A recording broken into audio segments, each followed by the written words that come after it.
ഉണ്ണിയമ്മേ കുമ്പടി വന്നു. വായി തോന്നിയതല്ല പറയുന്നത്. മര്യാദയ്ക്ക് കാര്യങ്ങൾ പഠിക്കുക. പഠിച്ചിട്ട് പറയുക. ഞാൻ പറയാം. അയ്യോ ഞാൻ പറയാം. നല്ലോണം കിട്ടിയോ? സാമാന്യം ഭേദപ്പെട്ട രീതിയിൽ. എന്താടോ കാര്യം? What is the reason? Teacher പറയുകയാണ് ഞാൻ ആകുല ചിത്തയാണ്. അതാണ് ടീച്ചർ ഉപയോഗിച്ച വാക്ക്. ആരുണ്ടാക്കിയ മാനസികാവസ്ഥയാണത്? ഈ സർക്കാർ ഉണ്ടാക്കിയ അനിശ്ചിതാവസ്ഥ സൃഷ്ടിച്ച മാനസികാവസ്ഥയാണ്. ഇന്ന് നമുക്ക് ഇവിടെ തന്നെ കൂടാ, എല്ലാം അറിഞ്ഞിട്ട് തന്നെ കാര്യം. അവിടെ കരുതലോടെ ഒരു പ്രതികരണമല്ലേ വേണ്ടത്? ഇപ്പൊ ഈ 1-ാം തീയതി തന്നെയാണ് അങ്ങനെയെങ്കിൽ ധനമന്ത്രി വാർത്താ സമ്മേളനം വിളിക്കേണ്ടിയിരുന്നത്. കാരണം അത്രയും വലിയ തോതിൽ ഇതുമായി ബന്ധപ്പെട്ട് പ്രതീക്ഷ അർപ്പിച്ചിരിക്കുന്ന ഒരു സമൂഹമുണ്ട്. പൊതുസേവനത്തിന്റെ ഭാഗമായി നിൽക്കുന്ന സമൂഹം, ധനമന്ത്രിയുടെ സംവിധാനത്തിന്റെ അഭേദ്യ ഘടകം, അവരെ ചേർത്ത് നിർത്തുകയാണ് വേണ്ടത്. ഇന്ന് ശമ്പളം ഉണ്ടാകില്ല, മറ്റെന്തെങ്കിലും സംവിധാനം നിങ്ങൾ ആലോചിക്കണം. വേണമെങ്കിൽ എവിടെ നിന്നെങ്കിലും കൈവായ്പ സംഘടിപ്പിക്കുക. ഇത്ര ദിവസത്തിനുള്ളത് പരിഹരിക്കപ്പെടും. അപ്പൊ നിങ്ങളുടെ EMI, നിങ്ങളുടെ മറ്റു ചെലവുകൾ, നിങ്ങളുടെ കുട്ടികളുടെ ഫീസ്, ഇത്തരം എന്തെങ്കിലും കാര്യങ്ങൾ ഉണ്ടെങ്കിൽ അത് പരിഹരിക്കാനുള്ള ഒരു സമാന്തര മാർഗം കണ്ടെത്തുക. ഇങ്ങനെ പോയാൽ സംഗതി കുഴയും. ശരി, താൽക്കാലിക ആശ്വാസം നിങ്ങൾ തന്നെ കണ്ടെത്തൂ. അതിനുശേഷം നമുക്ക് ഒരുമിച്ച് ഈ കാര്യങ്ങൾ പരിഹരിക്കാം. ഇന്നിപ്പോ പറയുന്നുണ്ടല്ലോ പെൻഷൻകാരെയും ജീവനക്കാരെയും എല്ലാം ചേർത്ത് ഞങ്ങൾ എല്ലാവരും കൂടെ ഡൽഹിക്ക് പോകാൻ റെഡിയാണ് എന്ന്. അതിന് സജ്ജമാകുന്നതിന് മുമ്പ് ഇങ്ങനെ ഒരു മാനസികമായി സജ്ജമാകൂ നിങ്ങൾ എന്ന ഒരു ഉത്തരവാദിത്തം ഈ ധനമന്ത്രി നിർവഹിക്കേണ്ടിയിരുന്നില്ലേ?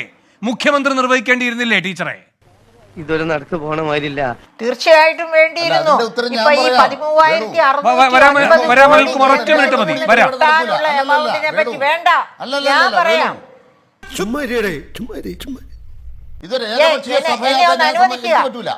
അതായത് സഭയാണ്, അത് നടക്കൂല. ശ്രേൽകുമാർ ആകുല ചിത്തയായിരിക്കുന്നു എന്നൊരു വ്യക്തി താങ്കളുടെ മുന്നിൽ നിന്ന് പറയുന്നുവെങ്കിൽ അത് കേൾക്കാനുള്ള വിശാല മനസ്സുണ്ടാകണം. ധനമന്ത്രിയെ പോലെ ആകരുത്. അങ്ങനെ പറയരുത് സാർ. പിന്നെ എങ്ങനെ പറയണം? ആകുല ചിത്തയായി ഞാൻ ഇരിക്കുന്നു എന്ന് പറയുന്നതും മനസ്സിലാകാത്ത ഒരു മനസ്സിന്റെ ഉടമയാണ് അദ്ദേഹത്തിന് സംസാരിക്കാനുള്ള ആഗ്രഹം പ്രകടിപ്പിക്കുന്നെങ്കിൽ പ്രകടിപ്പിക്കട്ടെ. അയാൾ അവിടെ ഇവിടെ എങ്ങനെയൊക്കെ നടന്നോട്ടെ. ബുദ്ധിക്ക് ഒരു 5 പൈസ കുറവുള്ള ആളാ. അയാൾ എന്താ എപ്പോഴാ ചെയ്യണെന്ന് പറയാൻ പറ്റില്ല. ആകുലചിത്തയോട് പറയുകയാണ് കേട്ടോ. ഈ ആകുലചിത്ത കേരളത്തിൽ മാത്രമേ ജീവിക്കുന്നുള്ളൂ. ആകുലചിത്ത ഇന്ത്യ രാജ്യത്തെ ഒരു സംസ്ഥാനം മാത്രമേ കേരളത്തിൽ ഈ ആകുലചിത്തക്ക് അറിയാവോ? എന്തോന്നാടോ ഇത്? എവിടെ നിന്ന് കിട്ടിയോടോ ഈ ഉണ്ടാക്കണേ? അവരോട് ഞാൻ ചോദിക്കുക, ഉമ്മൻചാണ്ടി സർക്കാരിന്റെ അവസാനത്തെ ബഡ്ജറ്റ് 86,000 കോടി രൂപ. ഇപ്പൊ കേരള സർക്കാരിന്റെ ബഡ്ജറ്റ് 1,84,000 കോടി രൂപ. ഈ 1,00,000 കോടി രൂപയുടെ അധിക ബഡ്ജറ്റ് വന്നോ ഈ ആകുലചിത്തയായ മേരി ജോർജ്? കവി തല്ലുവാങ്ങിയിട്ടേ പോകുന്ന തോന്നുന്നത്. ഡോക്ടർ മേരി ജോർജ്, നിങ്ങൾ വീട്ടിൽ നിന്ന് കൊണ്ടുവന്ന കാശാണ് ഈ 1,00,000 കോടി രൂപ. എന്താ ദുർഭരണം? പിന്നെന്താണ്? കഴിവില്ലായ്മ കൊണ്ടാണോ ദേശീയപാത വന്നത്? ഇവനെന്തായി പറയണത്? അതേ സുണകൻ തന്നെ. കഴിവില്ലാത്ത സർക്കാർ ആയതുകൊണ്ടാണോ സ്കൂളെല്ലാം നന്നായത്? നിങ്ങൾ കണ്ടില്ലേ ആശുപത്രി നന്നായിട്ട് നിങ്ങൾക്ക് ആകുലതയുണ്ടോ? ഈ കേരളത്തിൽ 7.5 കൊല്ലം നടന്ന വികസനം നിങ്ങൾ ഈ നാട്ടിൽ കൂടെ നടന്ന് കാണുന്നില്ലേ? ഭയങ്കരം തന്നെ. ബഹുമാനപ്പെട്ട വേണു പറഞ്ഞല്ലോ, ബാലഗോപാല് എല്ലാരും വിളിച്ചോണ്ട് ഡൽഹിയിലേക്ക് പോകുന്നു. ഞങ്ങൾ ഡൽഹി കേസ് കൊടുത്തിരിക്കല്ലേ? ഫെബ്രുവരി 8-ാം തീയതി ഡൽഹി പോയി സമരം നടത്തിയത് ഈ കാര്യം പറഞ്ഞിട്ടല്ലേ? ട്രഷറി മുടങ്ങുമെന്ന് പറഞ്ഞിട്ടല്ലേ? എന്നിട്ട് കേന്ദ്ര സർക്കാർ ശ്വാസം മുട്ടിക്കാന്ന് പറഞ്ഞിട്ടല്ലേ? ആർക്കാ മുന്നറിയിപ്പില്ലാത്തത്? ആകുലചിത്തയാകാൻ ഇതിനേക്കാളെല്ലാം മുമ്പ് ആകുലചിത്തയായിട്ട് ഈ നാട്ടിലെ മനുഷ്യരെ കൊണ്ട് എന്റെ വായിക്കാത്ത കയറി വിടുവിച്ചാലേ ശരിയാവും. 140 മണ്ഡലത്തിലും പോയി സാധാരണ മനുഷ്യരോട് സംസാരിച്ച പ്രക്രിയയെ കുറിച്ച് ആകുലചിത്തയായ അവര് സർക്കാർ സംവിധാനം എങ്ങനെ പ്രവർത്തിച്ചു? അന്ന് മുഖ്യമന്ത്രി നാടൊട്ടുക്ക് പറഞ്ഞത് എന്താണ്? സെക്രട്ടേറിയറ്റ് സജീവമായി തന്നെ നിൽക്കുന്നു, അതിന് മുഖ്യമന്ത്രിയും മന്ത്രിമാരും അവിടെ വേണ്ട. അത് ആരുള്ളത് കൊണ്ട് ആർക്കുമേൽ അർപ്പിതമായിരുന്ന വിശ്വാസമാണ് അന്ന് ജനങ്ങൾക്കൊരു സർട്ടിഫിക്കറ്റായി നൽകിയത്. ഈ സർക്കാർ സംവിധാനം മന്ദീഭവിച്ചിട്ടില്ല എന്ന് നാടൊട്ടുക്ക് നടന്ന് ജനങ്ങളോട് സംവദിക്കുമ്പോൾ നിങ്ങൾക്ക് ആരോടായിരുന്നു വിശ്വാസം? അതിന്റെ ഒരു പ്രതിനിധിയാണ് ഇവിടെ നിന്ന് പറയുന്നത്. 40 പേർക്ക് നിങ്ങളുടെ ഒരു കണക്കുണ്ടല്ലോ.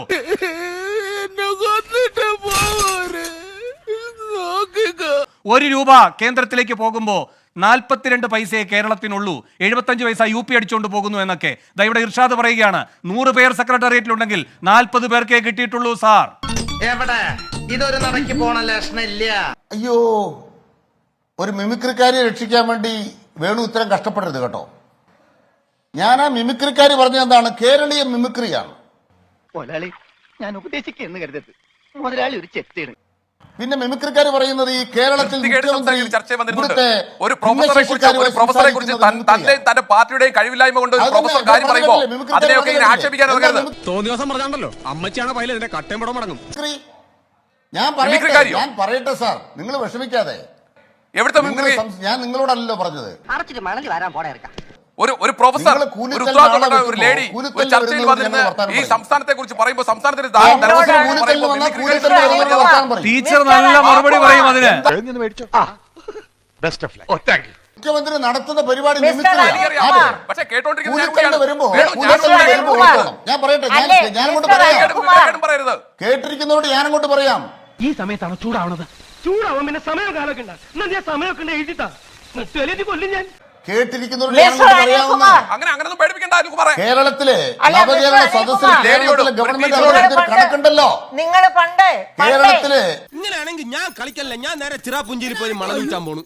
കേരളത്തില് ഞാൻ പറയട്ടെ സാർ, എന്നോട് തോറ്റു. ഞാൻ പറയട്ടെ സാർ നിങ്ങളുടെ മിമിക്രിയെ കുറിച്ചല്ല ഞാൻ പറയുന്നത്. മര്യാദയ്ക്ക് നിങ്ങൾ നോക്കൂ. ഞാൻ ചോദിക്കുന്നത് നിങ്ങളുടെ മിമിക്രിയെ കുറിച്ചാണെന്ന് പറയട്ടെ. വായി തോന്നിയതല്ല. മര്യാദയ്ക്ക് പഠിച്ചിട്ട് വാ. ആൾക്ക് തീരെ വിദ്യാഭ്യാസം വിവരമൊന്നും ഇല്ലേ, വിഡ്ഢിത്തിരെ പറയുള്ളൂ. ഞാൻ അങ്ങോട്ട് പഠിച്ചിട്ട് പറയുക. ഞാൻ പറയാം. അയ്യോ, ഞാൻ പറയാം.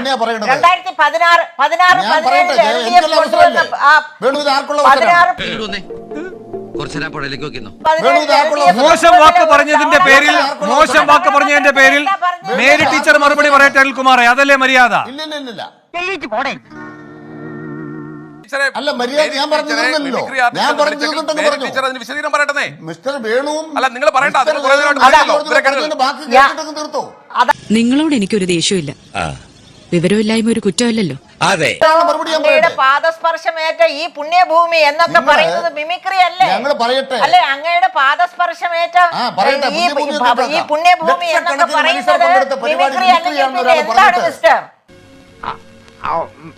ാണ് ലക്ഷക്കണക്കിന് മനുഷ്യർ പങ്കെടുത്ത ഒരു പരിപാടി മിമിക്രിയാണെന്നൊരു കൂലിത്തലിന് ഒരാൾ വന്നിട്ട് പറഞ്ഞാൽ അത് സാമ്പത്തിക വൈദഗ്ധ്യമല്ല. അയ്യോ, മനുഷ്യരല്ല. രാഷ്ട്രീയമാണ് തന്നെ ഞങ്ങൾ പറയും. പ്രമുഖർ. അത് തന്നെ. പ്രമുഖർ, ലക്ഷക്കണക്കിന് മനുഷ്യർ, ആദിവാസികൾ അവിടെ വന്നു. തന്നെ കൊണ്ടൊന്നും കൂട്ടിയേ കൂടില്ല. നല്ല പ്രായണ്ടല്ലേ, വല്ല പണിക്ക് പോയിക്കൂടെ. ആദിവാസി മൂപ്പന്മാർ അവിടെ വന്നു. മത്സ്യത്തൊഴിലാളികൾ വന്നു. അതെ, നമ്മുടെ നാട്ടിലെ തൊഴിലുറപ്പ് തൊഴിലാളികൾ വന്നു. ശരിയാണ്. സാധാരണ മനുഷ്യരെ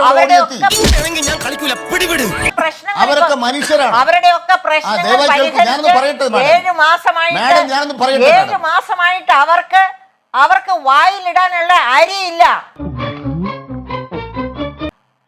ഇയാൾ പറയണത് ആർക്ക് കേൾക്കണം? ഈ മണ്ടത്തരം വിളിച്ചു പറയണൊക്കെ ആര് കേൾക്കാനിരിക്കുന്നു? പറയുന്നെങ്കിൽ വസ്തുനിഷ്ഠമായിട്ട് പറയുക.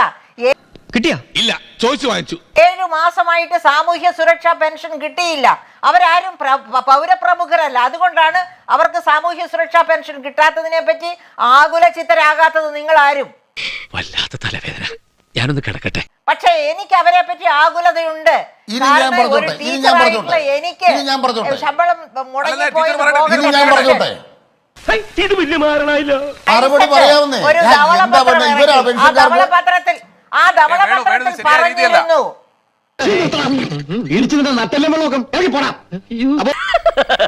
തൽക്കാലം ഇത്രയും മതി. വരട്ടെ.